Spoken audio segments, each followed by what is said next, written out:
Hi all, അമ്പാടീസ് വേൾഡിലേക്ക് എല്ലാവർക്കും സ്വാഗതം. നമ്മുടെ ഓണമൊക്കെ അടുത്ത് വരുമല്ലേ, അപ്പോൾ എല്ലാവർക്കും കേരള സ്റ്റൈലിൽ ഡ്രസ്സ് ചെയ്യാനായിരിക്കും കൂടുതൽ ഇഷ്ടം. ഷോപ്പിൽ ചെന്നാൽ നമ്മുടെ മനസ്സിന് ഇഷ്ടപ്പെട്ടത് കിട്ടണമെന്നില്ല. കുഞ്ഞുമക്കൾക്കും വലിയവർക്കും നമ്മുടെ ഇഷ്ടത്തിനനുസരിച്ച് തുണിയിൽ മ്യൂറൽ പെയിൻറ്റിങ് ചെയ്ത് കേരളത്തിൽ എവിടെയും അഫോർഡബിൾ പ്രൈസിന് എത്തിച്ചു കൊടുക്കുന്ന എൻ്റെ ഫ്രണ്ട് അർച്ചനയുടെ കുറച്ച് വർക്കുകളാട്ടോ ഞാനിവിടെ വീഡിയോയിൽ കാണിച്ചിരിക്കുന്നത്. നിങ്ങൾക്ക് താല്പര്യമുണ്ടെങ്കിൽ ഡീറ്റെയിൽസ് ഞാൻ ഡിസ്ക്രിപ്ഷനിൽ കൊടുക്കുന്നുണ്ട്, കയറി നോക്കിക്കോളൂ. ഓണത്തിന് പ്രിയപ്പെട്ടവർക്ക് ഗിഫ്റ്റ് കൊടുക്കാനോ അല്ലെങ്കിൽ സ്വന്തമായിട്ട് ഇതേ രീതിയിൽ ഡ്രസ്സ് ധരിക്കണമെങ്കിലോ ഇവരെ ഒന്ന് കോൺടാക്ട് ചെയ്തോളൂ.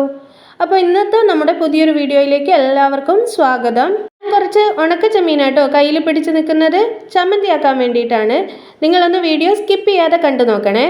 അതിനായിട്ട് ഞാൻ കുറച്ച് ചെമ്മീൻ എടുത്ത് നല്ലോണം കഴുകി വൃത്തിയാക്കിയിട്ട് ഒന്ന് അടുപ്പത്ത് വെച്ച് ചീൻചട്ടിയിൽ ഇട്ടിട്ടൊന്ന് ഇളക്കി നന്നായിട്ടൊന്ന് ചൂടാക്കി എടുക്കുന്നുണ്ട്. നിങ്ങൾ ആദ്യമായിട്ടാണ് എൻ്റെ ചാനൽ കാണുന്നതെങ്കിൽ ഒന്ന് സബ്സ്ക്രൈബ് ചെയ്ത് സപ്പോർട്ട് ചെയ്യണേ. അതുപോലെ തന്നെ വീഡിയോയ്ക്ക് ലൈക്ക് ചെയ്യാനും ഷെയർ ചെയ്യാനും മറക്കരുത്. നിങ്ങളുടെ അഭിപ്രായങ്ങൾ കമൻ്റ് ആയിട്ടും അറിയിക്കണം. കഴുകിയ ചെമ്മീനൊന്ന് നന്നായിട്ട് ചീൻചട്ടിയിലിട്ട് അതിൻ്റെ വെള്ളമൊക്കെ പോകുന്നവരെ നന്നായിട്ടൊന്ന് ഇളക്കി കൊടുത്ത് ചൂടാക്കിക്കൊണ്ടിരിക്കുകയാണ്.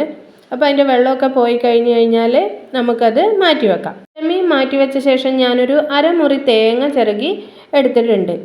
സാധാരണ മാങ്ങ ഉണ്ടെങ്കിൽ മാങ്ങ വെച്ചിട്ടാണ് അരയ്ക്കുന്നത്, പക്ഷെ മാങ്ങയില്ല. തേങ്ങയുടെ മുകളിലേക്ക് ഞാൻ ആ ചൂടൊക്കെ പോയപ്പോൾ ചെമ്മീനും കൂടി ഇട്ട് കൊടുത്തിട്ടുണ്ട്.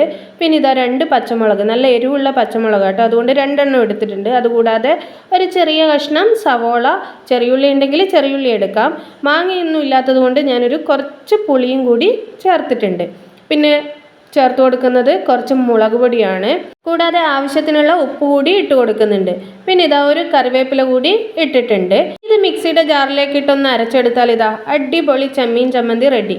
നമുക്ക് ചോറുണ്ണാൻ ഇത് മാത്രം മതി, വേറെ കറികളൊന്നും ഇല്ലെങ്കിലും അടിപൊളിയാണ്. ചെമ്മീൻ ഇതുപോലെ ചമ്മന്തി അരച്ച് കഴിച്ചിട്ടുള്ളവരുണ്ടെങ്കിൽ ഒന്ന് കമൻറ്റ് ചെയ്യണേ. കഴിക്കാത്തവർ ഇതൊന്ന് ട്രൈ ചെയ്ത് നോക്കൂ.